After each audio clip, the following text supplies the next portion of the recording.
Welcome back to Transfers, Tactics, and Targets, an off-season show where we preview what's in store next season for one specific team in the Premier League. Today, our focus is on the biggest whales in English football, Chelsea. After winning the Conference League and the Club World Cup, the squad is finally showing signs that under Maresca, the post-Abramovich rebuild is starting to materialize. And with big signings like Jamie Gittens, João Pedro, and Estevão, it seems like we're going full steam ahead. Still, with all this financial backing, Maresca will need to start pushing the true giants of England and Europe soon, or else he may suffer the same fate as the past few Chelsea gaffers before him. Will the Blues return to the glory days, or will Stamford Bridge's graveyard of failed managers this decade get even bigger? Yeah, and before we dive into whether Maresca can deliver on those expectations, I want to try and break down how Chelsea are actually building this squad. I'm just going to start off with the midfield and wide areas, where there have been a lot of additions made this season. We have first Dario Essugo, brought in from Sporting for around £18 million. He has a high work rate, technical stability, and growing experience from a tough loan spell. He's not coming in as an instant starter, of course, but he is a decent alternative to Caicedo and Enzo and offers some rotational depth. You also have Kendry Páez, technically signed 2 windows ago at just 16 years old, and he is finally here and ready to contribute. Yet another promising young talent for Chelsea. We've got Jamie Gittens on the flank, adding real bite, picked up from Dortmund for just under £50 million. He offers versatility on both wings and has already adapted to a top European league. And lastly, Estevão. He is here for the long term, a gifted wide player with that classic Brazilian unpredictability and chaos factor. I don't know that he'll start many games, but don't be surprised if Maresca uses him as an absolute chaos agent. This is a bench with some real bite. And where should we start? I think I'm just gonna go along with what you said first, and that is Dario Essugo. A solid defensive midfielder. He always going to be a very good backup option, I think, for this Chelsea squad. And very similar to I think a Christian Norgard or a Zubamendi that Arsenal signed. He is also the sort of player to just be a complete anchor and not contribute much to the offense because that's just not his role. And that's not a problem. He's not going to be someone who will get you a goal in clutch time, but again, that's not necessarily the profile that Chelsea need. However, my main issue with him is he needs to work on his consistency and his discipline. He got 7 yellow cards and 2 red cards in La Liga last season, and if he doesn't fix that, it will get him eaten alive in the Premier League. Does he really have that bad of a record? Oh, Yeah, it's okay. pretty bad. That's interesting. I did not know about that actually. Yeah, no, a lot of promise here. Again, like he's not going to be a starter or anything. Like we could see him coming in for some smaller games, but yeah, I guess Maresca's going to need to get him under control then. What about Gittens? What do you think about him? Okay, Again, well, quite a big transfer we've got here. Gittens is arguably the marquee signing of Chelsea so far, and I think Yeah. he's a player that they desperately needed for a load of reasons. First off, a very creative, offensively minded, and technical player. At Dortmund last season, I think he scored 8 goals from this 3.6 xG, and this is also very important. You know how Maresca loves to play, loves to have wingers who can attack one on one, who can just dribble past the defenders themselves and create more opportunities for the midfield than for the striker. Well, Jamie Gittens last season in the Bundesliga completed 2.4 dribbles per game, which is significantly more than either Noni Madueke's 1.4 or Jadon Sancho's 1.5. So I think it's not only a great player with a lot of potential, who is already, in my opinion, better than Jadon Sancho ever was, but he's also somebody who fits Maresca's profile better. Yeah, no, he is a very direct player. He can cut inside, charge, drive centrally. Uh, Definitely a good replacement for Sancho. Yeah, who we will talk about later. And I do think he is honestly a better fit for the position in this system that Maresca's got going. And I guess I think we also need to bring up Estevão too. Some very interesting performances we've seen from him in the Club World Cup. I think there's a lot of promise in this player here. This is what I find very interesting about Estevao. So this is sort of similar to Jimmy Gittens, but even more pronounced for Estevao. If you look at his season heat map, again, bringing this up like I always do, in the Brazilian Always League the in sofa score. 2024, Always, I know. Always the season heat maps. Sue me. Okay, my bad. This guy loves to hug the byline, and he's a very good playmaker. So I think it was 13 goals, 9 assists in the Brazilian League in 2024. And the fact that he loves to just stick to the byline so much, number one, is a good sign for Maresca's system because it gives him the free space, the creativity to similarly to JD Gittens, push in, try to be dynamic, and free up space for everyone else if necessary.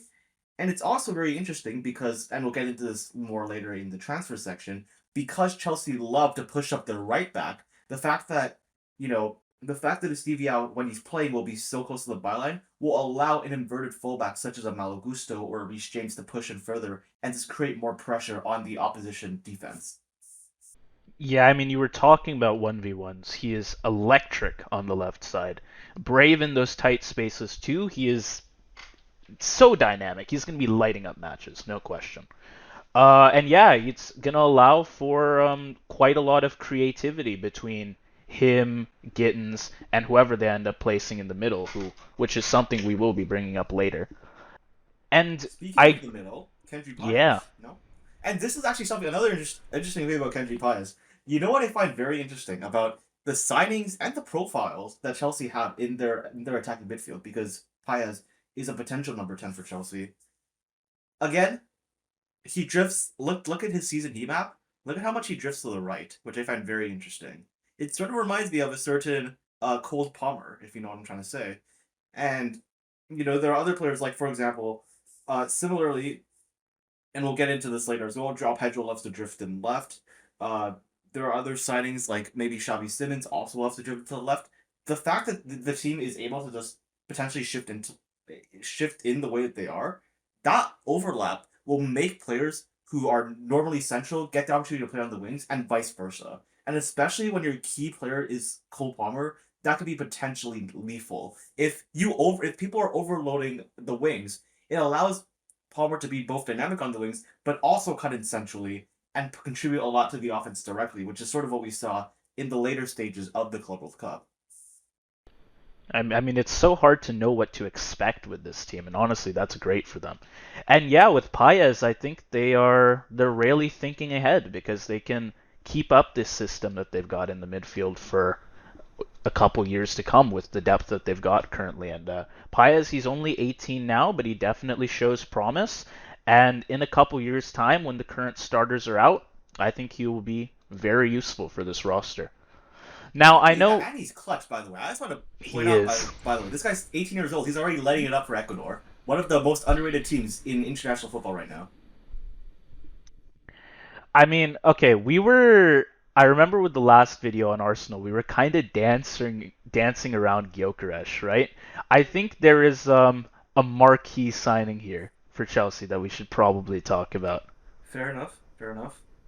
Uh, and obviously you're talking about Liam Delap. I'm not just kidding. Obviously you're talking about Joao Pedro. Brighton boy João Pedro. What an amazing upgrade for the attack. I mean, you look at the Club World Cup and he just slid in seamlessly.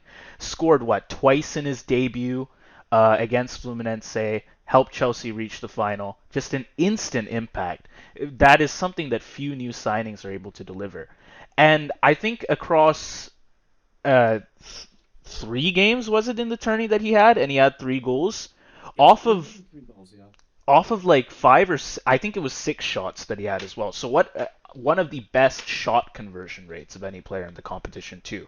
So not only did he score quickly, but he took his chances very well as well. What he brings that is so great for the team is flexibility. He can drift into the midfield, drop off to help in build up, and stretch defenses horizontally, and all the while he is still able to score.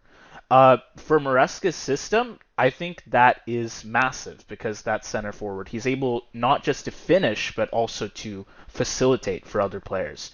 And we saw how dominant they played against PSG in the final, for example. And he was playing well there, just as in his previous games, but he was also helping create chances for other players. So I think all around it is just a great signing. And we've already seen with the Club World Cup how much he can do for the team. So I think no doubt, and we might get to starting 11s later, but no doubt he will be on there.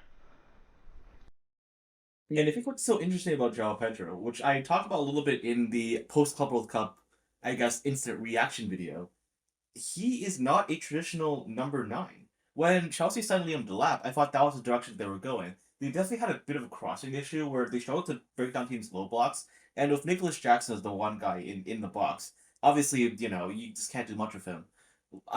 Comparatively, right, like Liam Delap is the traditional number nine, the traditional center forward, this poacher that if you give him a cross, if you give him a pass, he will just out-bully, he will out-muscle the center backs and just try to score a goal. And João Pedro is like the exact opposite. He is a modern, almost sort of false nine, kind of a dual striker. He can anchor, he can do hold up play, be a playmaker, and this is we already saw this at the Club World Cup, by the way. He's so good at drifting and making runs, which makes the other players around him just look better. Like Cole Palmer, both his goals in the Club World Cup were partially due to the fact that João Pedro dragged defenders away. And it won't just be for Cole Palmer, who obviously is able to capitalize on that. The same thing, again, João Pedro loves to drift into the left as well. So just imagine how good a dribbler like Jamie Gittens will be when his space is getting freed up as well by João Pedro. So I think his abilities are not really shown so much in his stats with 10 goals and 6 assists in the Premier League last season, which is already quite good. It's the fact that he just makes everyone around him look so much better, which I think is the biggest asset that he provides to this Chelsea squad.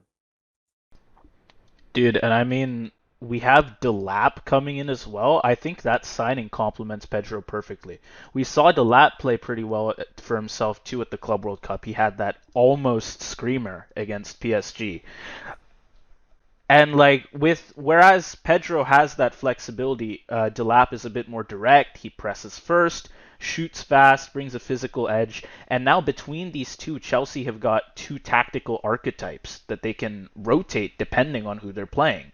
And if Pedro settles fast, and his Club World Cup form suggests he definitely can, I think Chelsea they'll have two great starters who can fit their system and they can play whoever they need to against whoever they're playing against, and they'll have a great Oh, fit that's a either really way. good. I didn't even think about that. Like, if you're more fluid, you play in Pedro. If you're facing a low block, you put in Delap. I didn't even think about that, but yeah, Yeah. that's true. So And like there's both just of so those many styles options, fit man. well with the other players around them that Right. Chelsea have.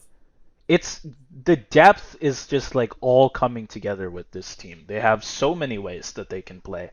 They can bring on Delap, they can bring on Pedro. Hell, they could bring on both if they wanted to. Uh, and ultimately, it is just so hard. Like I said earlier, it's so hard to know what to expect from this team, and that is really their strength. Is just so many different ways that they can play things out. Yeah, fair enough. But before we move on to the transfers that are leaving, as well as some other rumors, there's one more person we should be mentioning, and that is Mamadou Sarr, signed as a potential center back for Chelsea in the future. Now, again, I think similarly to Essugo, I don't think he's good enough to be a starter just yet, but he definitely has the potential. I think he's something like only 20 or 21 years old. So, what are your thoughts on him? On Sar, um, He's 19. Wow, okay, he's younger than I thought. Wow. I shit, I forgot that he was coming in. I'll be completely honest with you. Oh my god, there's too many transfers to keep track of. I don't even have The notes on average him. average Chelsea transfer window. I'm good. Holy. What do I have to say about Sar? I mean, he's coming from Strasbourg, right? Who I Yep. think are their partner club. They finished decently well. I know they were like seventh, right? And they managed a spot in Conference League, which I think for them Yes. is Yeah. pretty decent. Yeah, for what was it? Like 10, 11, 12 million pounds? I think it's a pretty good transfer. Uh I've seen like I know he's in a pretty high percentile for tackles, especially in the defensive end. I don't have too much to say on him, but like I can't say it's a bad transfer at all. They get him from the partner club, so they get a good price. Ultimately, I think it's pretty good.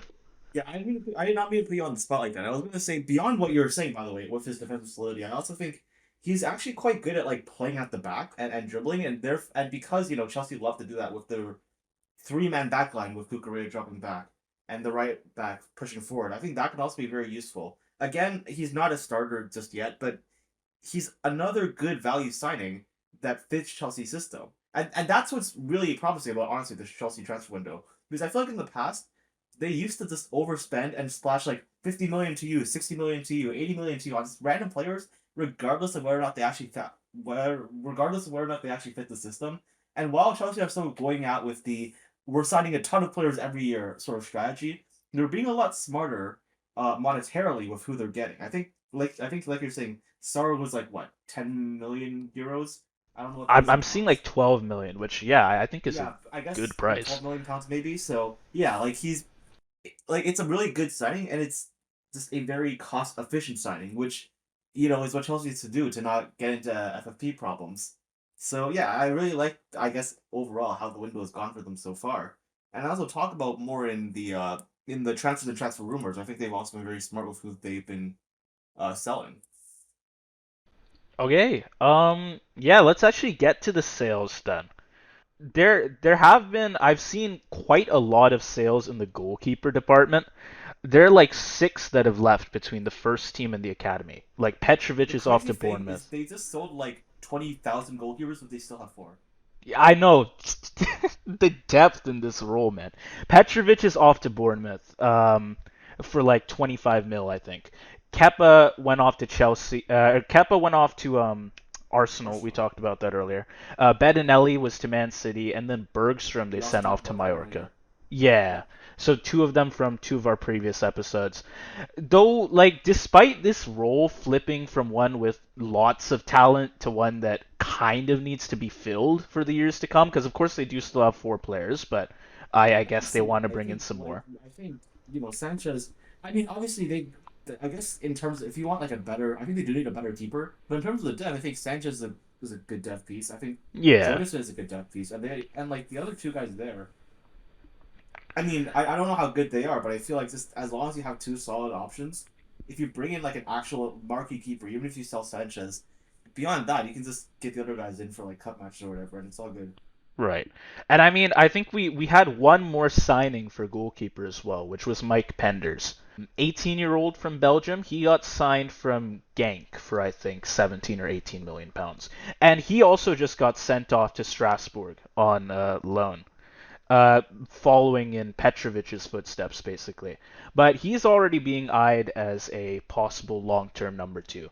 And if his growth curve holds, I think he can be pretty good for them. I mean, right now, Sanchez, undisputed number one. He had those strong showings at Club World Cup level.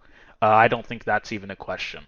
But yeah, despite all of those sales, all of those goalkeepers they've let off, Chelsea, they still have depth in this position. I guess if there's one good thing to come out of their signing spree, it's that. And I think also in terms of the players they've gotten rid of, obviously I think two of them, so Madueke and Sancho, obviously played big roles, but everybody else was either on loan or had no significant impact on the roster because they just weren't playing. And obviously it's like pennies on the dollar that they're selling these people for, but they're still flushing out the roster, which I think has been an issue for the team in the past, and they're getting a few quick bucks out of it. So I think that is quite smart. So the players I have marked down that they have sold and that have not been very important to the team last year at least. Besides those keepers, uh, Amugu, we have Bashir Humphreys, and yeah, I think that's it. So it's just the six of them. Yeah, it's So Amugu. I know Amugu got sent off to Strasbourg as well, and then I think Humphreys was off to to Burnley. Burnley, yeah, Yeah. So I yeah, guess again, like the big departures then, the most notable ones are Madueke and Sancho, I guess. yeah. So it's just like smart signings, smart sells, take the money, fin out the roster. It just makes sense. But yeah, I think with that being said, who you want to move on to next, Madueke or Sancho? We can start with Madueke. I mean, so he exited to Arsenal. We talked about that in the last episode. I don't know if the price is finalized. It's around what, 55 million pounds. Yeah. Another high-profile outgoing, and I think, like you've said, Chelsea has had a great strategy for trimming their squad excess and balancing the books. And like I said in our last video, what made this move feel like more than just another sale, like just Chelsea throwing their leftovers away, is Arsenal was actively chasing Madueke as well. I mean, Arteta, it seems like, clearly wanted him, not just inheriting him. And yeah, Chelsea have allowed lots of names to leave this summer. They've aimed for more dynamism, less squad bloat, and I think with that strategy, having Madueke go works, and having him go for 55 million pounds is also great. Like you said, a lot of these other players were leaving for pennies on the dollar, but this is a big move, and it seems like Chelsea has got a great return on it too. Again, another good signing for them, monetarily speaking. On the Arsenal episode, I was talking about how this is too much money, I think, to be signing a backup winger, but it goes both ways, right? I think the direct comparison to Madueke is Estevão, and I would argue that Estevão is close to, if not as good of a player as Madueke already, and he obviously has a lot more potential. And Chelsea signed him for $20 million less. So I mean, it's just good business. That's just like you got no downgrade in quality. You got an upgrade in potential, and you made $20 million. I mean, For all the what can I even shit, say? for all the massive unfocused spending Chelsea has done before, they're finally doing some good business now. Uh, yeah, it's nice to see, I guess. They've finally gotten their shit together. They know where to spend, and instead of just spending on every single position and every player they can find. So that's pretty nice. And I guess we have one more big departure here, yeah? Yeah, Jaden Gittens Sancho. Sancho. Well, again, like obviously they didn't get any money for him, but still, like replacing Sancho, as I was talking about before, if you want somebody who will dribble past your defense, like Jamie Gittens is an objectively better player for the profile, and he's a better player in general already. And again, he's a young player with a lot more potential. So it's just you're just replacing the weak spots in your team and making them better. And while this one actually costs a lot of money, I think it costs a lot of money in the net. I think it's still a very good investment. So yeah, you can't really be complaining too much with this. Yeah. I mean, Sancho was on loan from United, right? So he's just gone back there. I think it was always meant to be a short-term audition. It was questionable whether he was going to fit into the system or not, and I think Chelsea they saw that risk from the start. He began pretty brightly. He scored. I'm pretty sure he debuted against Spurs. Scored a goal. I think set up Nkunku on debut as well. But by January, the spark was just kind of gone. He went close to 800 minutes without a single shot on target, lost his confidence, and never truly reclaimed his starting spot. And with the club now all in on these wide reinforcements, Gittens, Estevão, potentially Xavi Simons, who we haven't even mentioned yet, there was not it simply just wasn't space to justify keeping this 25-year-old on big wages who no longer really profiles as a long-term piece. So they've taken that £5 million penalty, sent him back to United, and I think it's a good choice on their part. Yeah. Well, then with that being said, let's go into some potential transfers that they might even be adding. That they might also be adding beyond what they have so far into the window. Now, I don't know who you have for potential signings, but for me, I think the two most obvious ones are Xavi Simons, who, as of today, according to Fabrizio Romano, Chelsea are in advanced talks with, and Jorrel Hato, who also seems to be progressing along like nicely in the potential transfer towards Chelsea. Yeah, I think we can start with the Simons. Yeah, it is a reported 60 million pounds that they're gonna land him for, assuming talks go well with Leipzig, and it is a signal of serious ambition. Simons can very much elevate this team. He's in this case, like whereas they've had a lot of depth pieces in other signings, he's definitely not a depth piece. If he comes in, he can very easily show up on that starting 11 and take the creative quality up a tier. Chelsea do have quite a few players in the position Simons can play. He is a versatile player, which is a great thing, but they do have quite a few great players in those positions already. Something I mentioned to you off the pod before we started. They've got Gittens, Estevão, Palmer, but none of them quite offer Simons' blend of control, dynamism, and also his end product. He is a creator who adds some real thrust to any team he's on. And like I said, he's flexible. left wing, right wing, central 10. If Maresca wants to switch shapes or rotate his attack without dropping the quality, Simons is the kind of player who lets him do that. And the timing is perfect. With Sancho gone, Mudryk suspended, Chelsea are now able to recalibrate. And Simons, he can bring them goals, assists, and a match-winning spark without really disrupting the young core that they have forming. Yeah, I think Xavi Simons makes a lot of sense. Now, he usually occupies the number 10 position, which is where Cole Palmer traditionally was this season. We saw in the Club World Cup an intention by this Chelsea squad to push Palmer out to that right wing position and allow him to drift in centrally because of other players drifting into the right and allowing him to cut inside as necessary. And also because he is just a good winger. He has that capability. Now, Xavi Simons coming into this role, I think, makes even more sense. Because the one thing with Cole Palmer drifting rightward is that the right already has a lot of attacking options. They would, when Cole Palmer was centrally, they would have someone like a Madueke or a Pedro Neto on in the right, as well as a Reece James or a what's this guy's name? Malo Gusto. Now, the thing with Xavi Simons is instead of drifting towards the right, Simons likes to drift towards the left. And unlike the right, uh, you're not going to get a lot of offensive output from Marco Correa. So, at least comparatively speaking. So, having Simons there, who is not only obviously very good in the midfield, but is able to help out, for example, a Jamie Gittens or whoever else they choose to put on the left.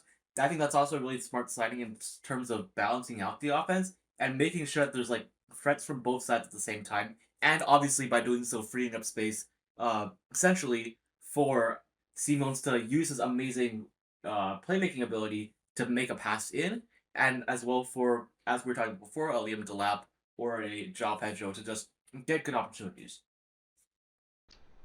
Yeah, I mean, again, like I will say that there is quite a bit of overlap with a lot of players that Chelsea has already got who are already jostling for minutes in similar zones.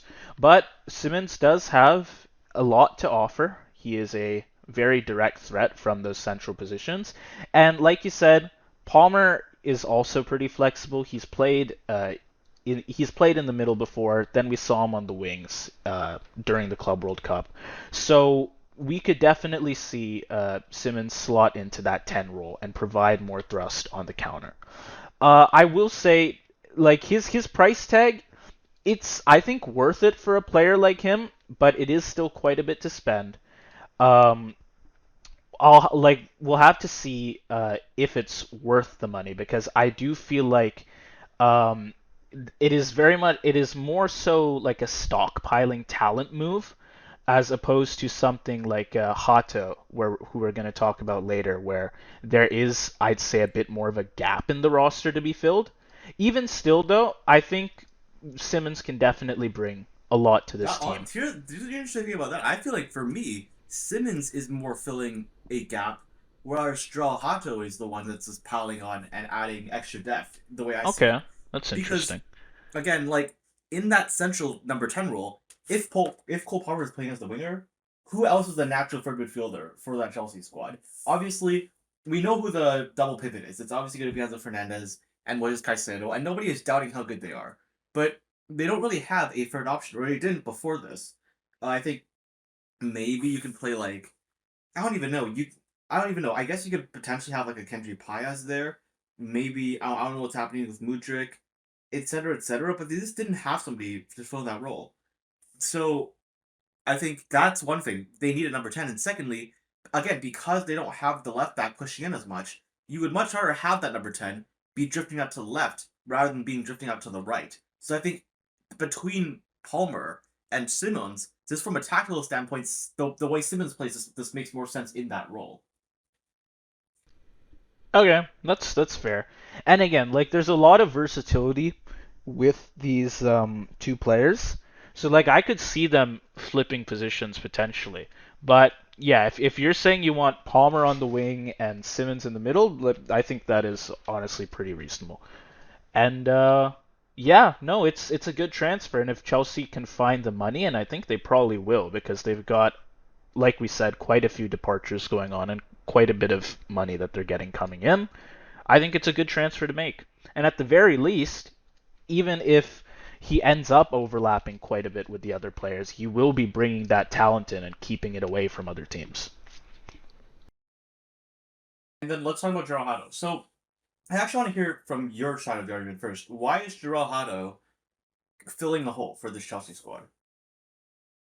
I mean, I think it's dependent on what happens with Vega. That's the thing, because they are in like quite advanced talks to with Bayern. I'm pretty sure to send Vega off. I don't know how willing Chelsea is. But from what I've seen, like it seems like it will be happening. He will be leaving for Bayern, and yeah. Okay.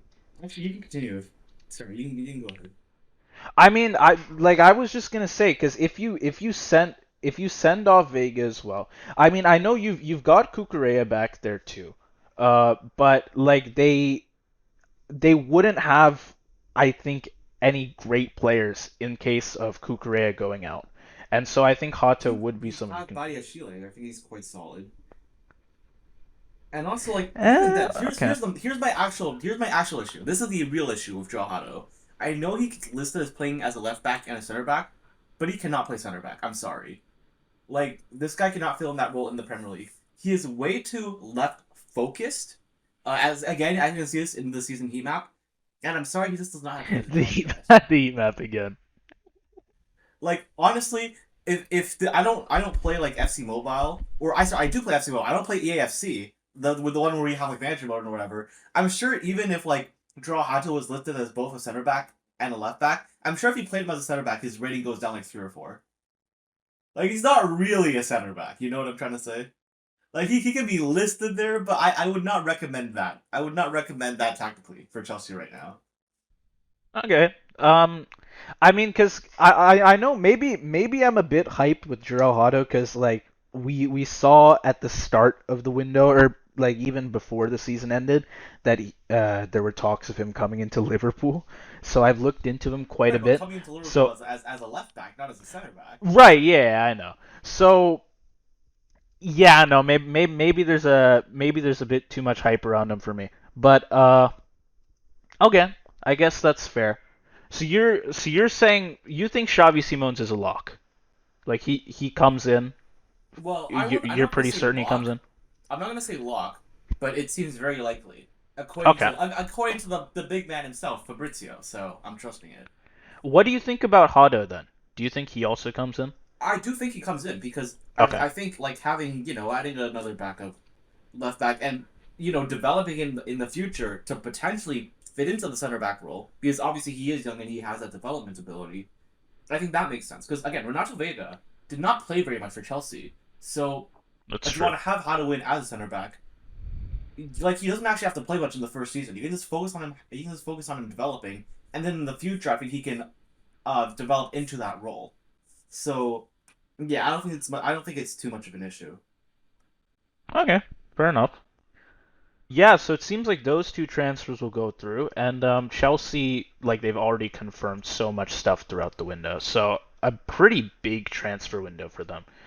And yeah, I think it works out well. They've trimmed the fat where they need to, filled in their gaps. A good window. And for once, they're not just like spending everywhere. They kind of know what they're doing.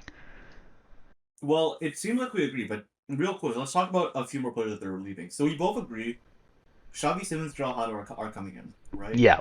Yep. We agree Renato Vega is leaving. Yes. It seems He will like, be off to Bayern. and we agree that United will be stupid enough to sign Nicholas Jackson. Yeah. I think they will. They're desperate. I think they will take him. Yeah, we're at 36 minutes, so we don't really have time to talk about it Yeah. at this point. But does Nicholas Jackson really need an explanation? Do we really need to talk about him? No, I feel no, like we do. I've been People having know enough enough faith in about my Jackson. audience's knowledge. Yeah. Yeah, let's just move on. Okay, tactics it is then.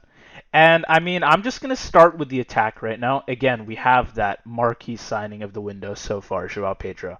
And he unlocks a very different Chelsea attack. He's not a pure 9, but he is a linking forward who can drift, rotate, and also let the wingers push high. I mean, last year, I think too many of Chelsea's attacks just stalled between zones. There was no one to connect from midfield to box. No one to drop and combine while still being a scoring threat. Pedro can do that. He is able to give the runners space and keep the defenders guessing, and in doing so, he helps keep Chelsea's attack unpredictable.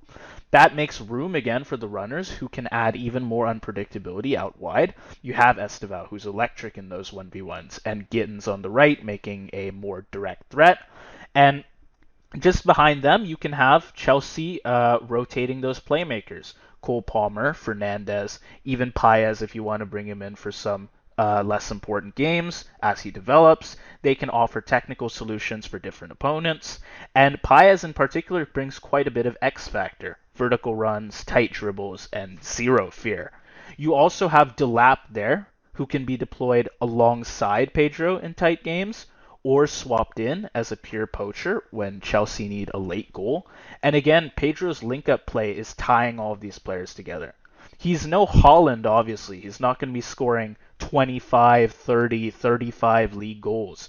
But his movement, his chemistry, and his ability to break down those low blocks might be what finally gets Chelsea back above 70 goals in a league season and back to scoring again. Yeah, I mean, I've talked about this like to hell and back already, but I just love this Pedro signing because by moving out Palmer, like he gets to drift in first off. Pedro is actually really good, is really clinical as well. Obviously, I think the Club World Cup is maybe overstating that a little bit because that's unsustainable to score half of your shots, but very solid there. And again, Xavi Simons and Jamie Gittens are going to get the same luxury that we saw from Cole Palmer by just having somebody else who can create space for you. Because even though Pedro is not like a shoot first striker, he is obviously good enough, and everyone in the Prem knows this. He has a quality where when he makes a run in, you can't ignore that because if you do, he's just going to score on you.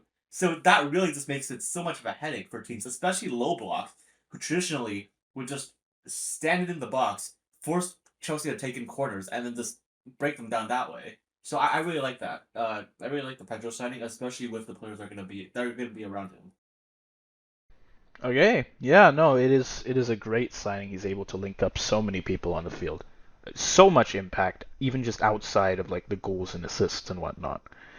I kind of want to go back to the fullbacks because, again, like we said earlier, as we've seen with other teams, actually, if you look at some of our previous videos, Chelsea has made quite a few changes to that back line. I mean, on the right, you have Reece James, of course, when he's healthy, he is a critical figure, not overlapping wildly like a wingback, but instead he's able to step inside during possession. And when he's out, Malo Gusto, he can keep the width, but I think he lacks the same poise in those tight zones. He's a good player, but definitely if you've got Reece James around, you have him starting. The bigger question is left back, or not left back, but just like the center left as well. Vega again, he was developing into a great hybrid option, but now you have that Bayern interest that could force Chelsea into a new signing. Um, I like you also have Chilwell on the roster, but I don't think he offers quite the control that Maresca wants. And I'd say there is quite a bit of urgency to sign someone like Hato. Maybe not necessarily starting him, but just having someone there in case you need someone off the bench who can invert, carry, lock down the wide threats. And definitely with Vega leaving, you need a replacement. Maybe not Hato specifically, but someone you can develop and also just have there in case you have injury problems and you need to bring someone in. And I think that's interesting about the way Chelsea lines up the defense is that you will have one fullback. And here's the interesting thing, by the way. You play a different right back. You can have Ben Chilwell on, and you can just reverse the roles that Malo Gusto and Cucurella had at the Club World Cup, right? You have three players that are going to be at the byline with the goalkeeper, which allows them to pass it out to really anybody, any of the three, and it allows them to break the press early, and then whoever else comes in can help attack into the midfield with the anchor of Caicedo being there. In terms of the depth, though, I think it's Cucurella and Reece James as the two starting fullbacks, and my guess is that Levi Colwell and Chavala probably will be the starting center backs. Malagusto, Wesley Fofana, Badia Chile obviously can be there. Cato as well. And then they even have pieces like C, as well as Sarr with the side. So I think that midfield, or sorry, that defense rather, actually does have a lot of depth. Maybe not everybody there is at Prem's level yet, but because of the youth there, I think there is a lot here to build on for the future. And I mean, if if they can keep this setup, they're able to have this structured 3-2 build up, slow, deliberate progression, and they keep the ball in their hands. And when runners time things right, they can expose space in behind whoever they're playing. The biggest question, I think, is balance because a lot of these players play quite a bit differently. Like if you have James absent again, can Malo Gusto offer that same composure and build up? I'd say he's a bit more of a runner than a passer, and that could force some tactical adjustments. Which, to be fair, Chelsea, they've definitely got the depth to make adjustments, but it is definitely something to consider. So Chelsea, they might still have some work to do to make sure that they can maintain this structure throughout the season. Maybe signing Hato to make sure they have some Prem level talent in those positions in case folks on their starting 11 get injured. But if this backline does stay intact, it will allow the rest of the team to make some very nice plays without worrying about any openings behind them.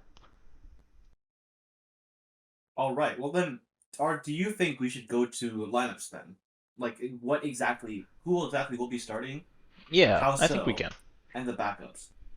So, based on what you're saying about Siemens, my guess that you'll have something a bit of a different lineup than me. But here's what I have: Kukurea, Kolo, Chabala, James is the back four. James, honestly, James slash Gusto. I feel like they're like basically interchangeable as the right back at this point. Obviously, Robert Sanchez in goal. Caicedo and Fernandez as the double pivots. Simons, I think, is a solid number 10. You play Palmer out wide with João Pedro or Liam Delap, as you're saying, depending on what kind of tactical setup you want.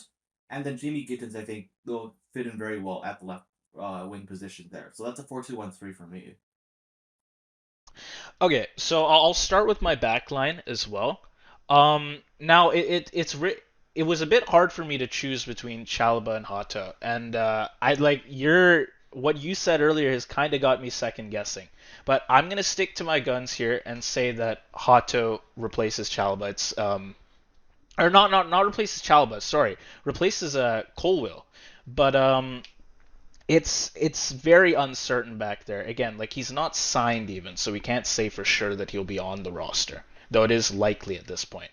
But I do think Hato's ceiling is sky high, and I'd like to think that Maresca will be willing to bet on that upside. And I will keep Chalaba next to him. Kukurea, of course, at left back, and Reece James on the right, again, if he's not injured, but you can bring Gusto on there if necessary. I think he's a good enough player, as long as you make some adjustments as necessary. That double pivot, obviously, it's Enzo and Caicedo. Um, then for the forward line, I'm actually going to keep Cole Palmer as the attacking mid. I'll have Simons on the wing, Neto there as well, and then obviously Pedro in Which the front. wing? Because he can only Left? be if you force him Left? to be on the wing, he has to be on the left. Is the thing Yeah, around left, here. I guess. And then what about Jamie Gittens then? I I actually So do that's not have yeah, Gittens that's what on I'm right saying. now. So I don't No, think like it's hard. It's really hard with this forward line, man. There's it's so really many not. If you players just here play to choose Palmer from. on the right, it's just not though. If you just like this, I'm so sure that this is the direction that Chelsea is going. I'm so Okay. confident in myself here. I mean, it's like because Club World Cup. The thing is, of course they did play a few games, but they had a pretty easy path, right, Chelsea? And I don't know that everything they did there, although they did play well, I don't know that everything's gonna necessarily transfer to the league, where I feel like they have stronger opponents just like day in day out. It's You kind think of hard to you think say that would for me. change their tactics though? I don't know. Like I think they could go for this. Definitely they're gonna need more rotation. It's like I could obviously I could see Gittens coming in, but is he gonna be there day in day out every game? I'm not sure. It's the thing is it's like a starting 11 we're talking about, but there's so many players here that you could have brought in. Like I could see quite a few changes like in this forward line as the season goes along.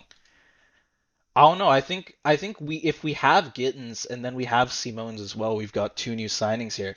I think what honestly might happen is like Maresca brings them in, just sees how they play, and I guess makes changes as necessary. I'm just I gonna mean, say for here's the thing, now, because yeah. the tough thing for me is that like I just think that when I look at a sign like this, I just assume that a team will not rashly just spend this much money on a player that doesn't fit the system. Like this is the same reason why I assume that Wirtz will be playing as a left winger for Liverpool. Because if he's not, why did you just spend 120? Why did you break the British transfer record on him? That's just the way I see it. Um, so I'm sort of using the same logic here. I think. Okay. I mean, see, this is why I was kind of questioning Simons earlier there because I was thinking that okay, if you bring him in, obviously he's a great talent, but it's gonna be kind of difficult to work him out with everyone else. I don't know. Can you repeat to me what you had for your front line? Because I know you had It's Palmer on the wing, right? yeah. So it would be Gittens, Pedro Palmer, and Simons as the number 10. Okay. Gittens, Pedro, Palmer. All right. So wait, did you have Neto on at all then? No, I I don't I guess trust. I not. don't. I mean, Okay. I don't rate him. I've said this in Okay. a lot of Okay. episodes in the past. I just don't rate Okay. him. I Okay. think Then I think the club was like this guy really just like this guy just made himself look so much better in the club World Cup by just like dribbling past fucking MLS players. Like I don't care. Like you're okay. not Well, that well, guy because well. you If you fucking if destroyed you LAFC's backline. yeah, if you don't rate Neto, then yeah, I see that. You'd take him off and just move Palmer onto the wing. That works. Um. Yeah. No. I think he can get on there. Again, it's just like we'll have to see how he plays because there's so many options here. It's like if you play him, for example, for a few games and he doesn't perform, then just take him off and then do your plan, which is just move Palmer off to the wing and then Simons in the middle. But yeah, no, I feel like with when it comes to this forward line, they're just gonna have to play a couple games in the league and see how things go, and then they can finalize things. I feel like it's kind of hard to call right now, to be honest. Maybe if we have some friendlies and we see how things go, I can make a better call. But I don't know. For now, it's kind of uncertain. All right. Well then, in that case, let's move on to targets. What is Chelsea's domestic target this season? Honestly, I mean, obviously they're gonna want a title. I do not think they're winning one. I think the like three main competitors to win uh the Prem are Liverpool, City, Arsenal in that order on like probability of winning. I don't think Chelsea is quite there. The thing is they placed fourth last season, right? And I honestly get the feeling they'll just place fourth again. But Maybe my with question more is the goal though. points. What's the goal? Right. So what is the goal here then? I can tell you what I Domestically, think. yeah. I think I sort of said this in the intro. At some point, Maresca is going to have to show that he won't be a pushover to the biggest teams in England. I think he needs to. I think his goal should be to break into the top three, dethrone one of the big three you've talked about, and show that Chelsea is at least on that level or getting there. Yeah, actually that's fair. That's a pretty good goal.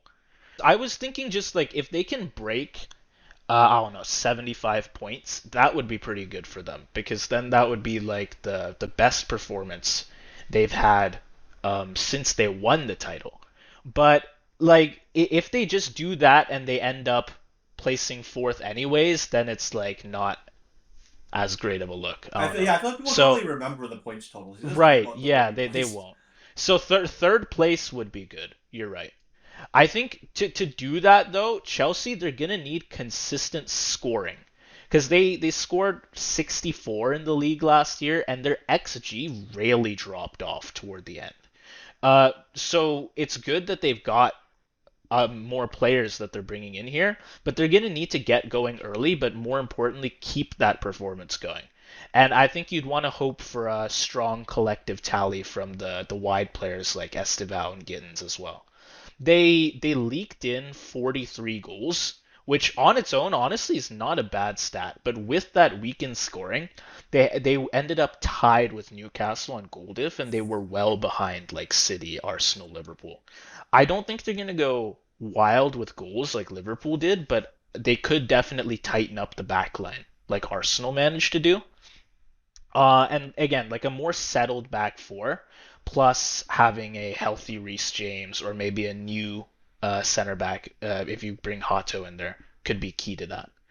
Well, I say one thing. I actually think that in terms of the goal differential, I think I see Chelsea more likely to score goals than to concede less.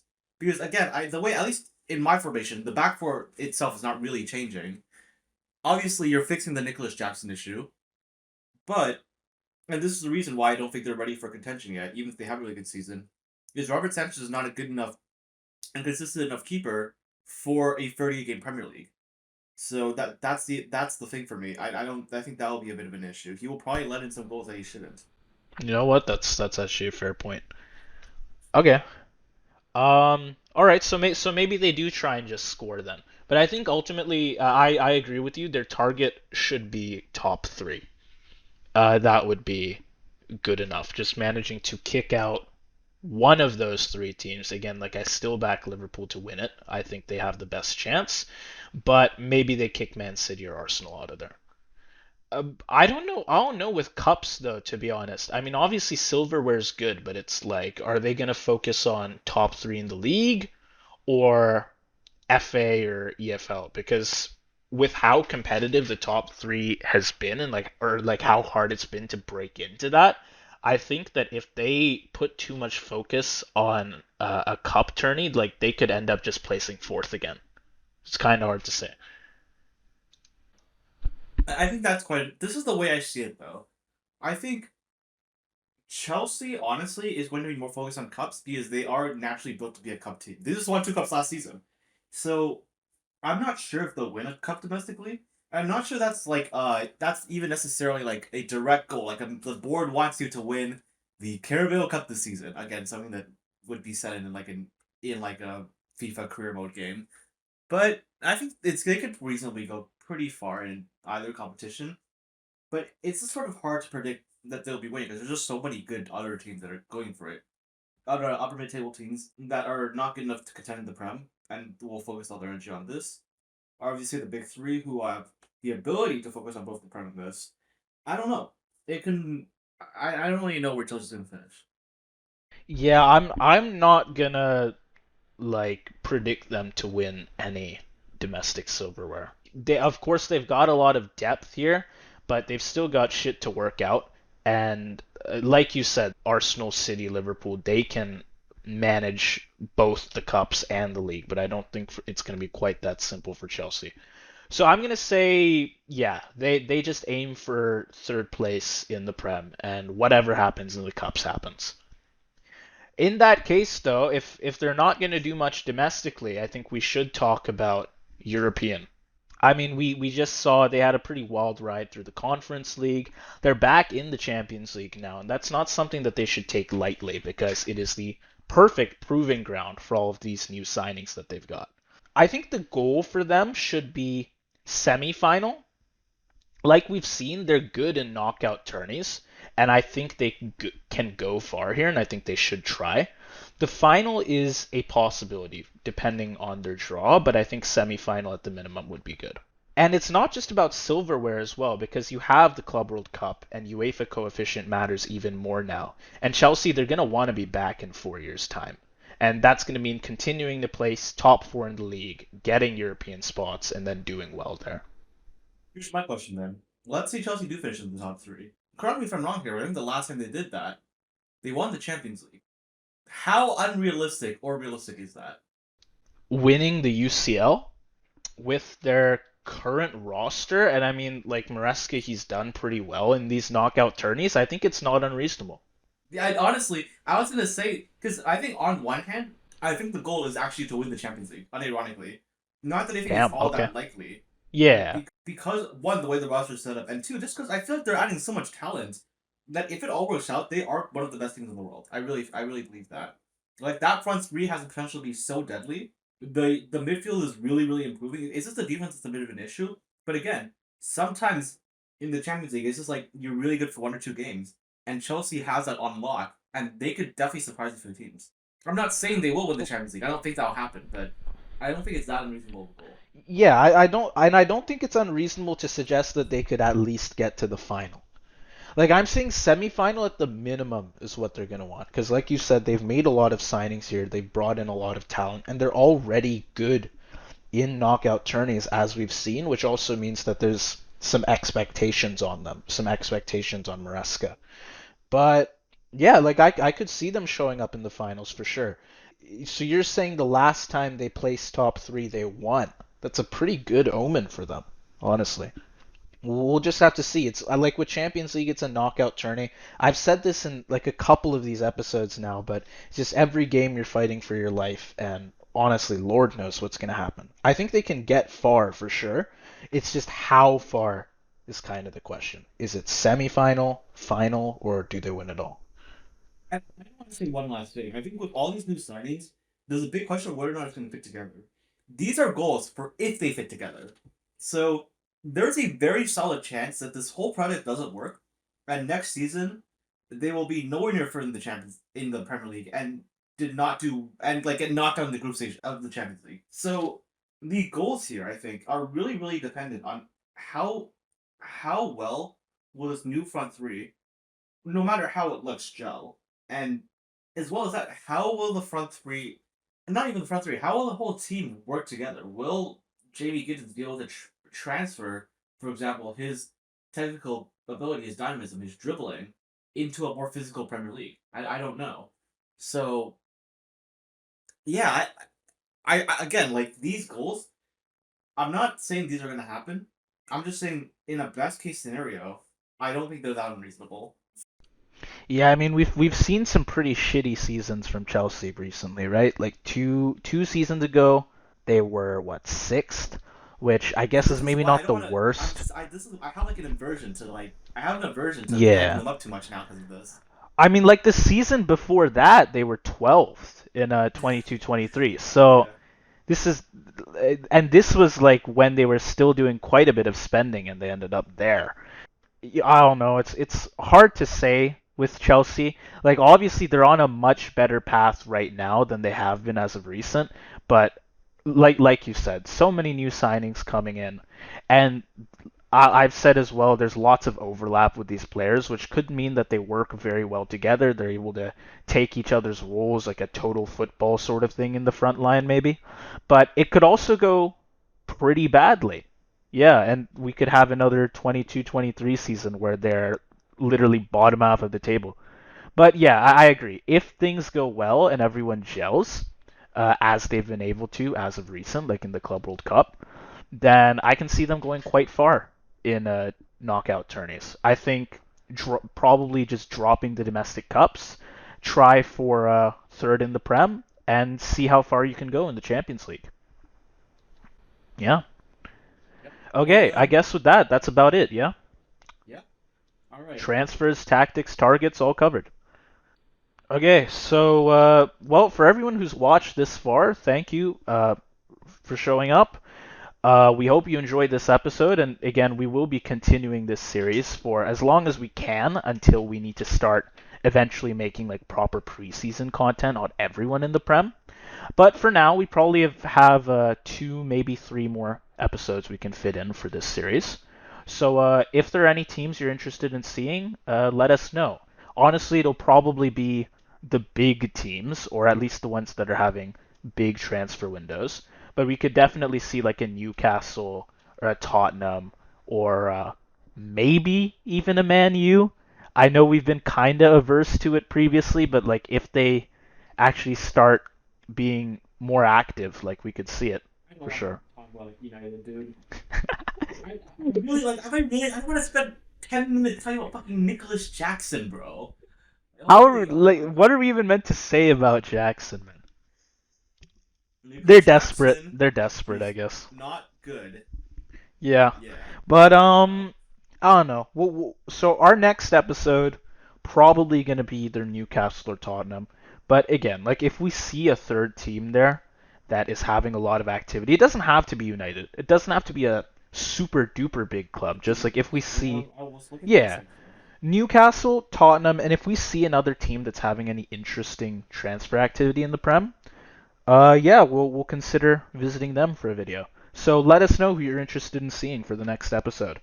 And with that said, come back to the channel in a few days. Make sure you turn on your notifications, subscribe, and yeah, we'll see you for another episode of Transfers, Tactics, Targets.